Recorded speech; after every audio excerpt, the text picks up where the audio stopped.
Good evening. Kwento lang ako ba? Karon uso na yung Christmas party. So simula karon until next week. So sa dagan yung ko nakitang ganina, gadala og mga gift. Then nindot kayo mga ipang suot, di ba? Makasana all na lang ta kay na sila Christmas party. But anyway, during those times daghan kaon, daghan inom, late uli gabi. So important no, kaon lang jud mo moderately, no? Meaning hinagmay lang, not too much kay wa ta kabalo sa sunod na bulan no maningil ang lawas, di ba? Ano tayo pamation. So kung inom man gani mo alcohol, ayon na lang mo og kung dala mo sa kanan, ayon na lang mo drive, di ba? So pa ano na lang mo, kuha na lang mo og mga hailing app or pahatod mo, di ba?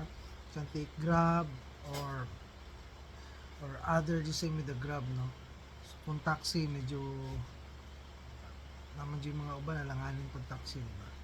So mas maayo man ang mga like Grab kay ma-monitor man siya, di ba?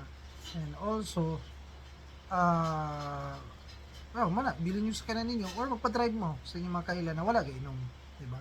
Kasi during this time na may ngani yun ang panahon na dagan hubog, di ba?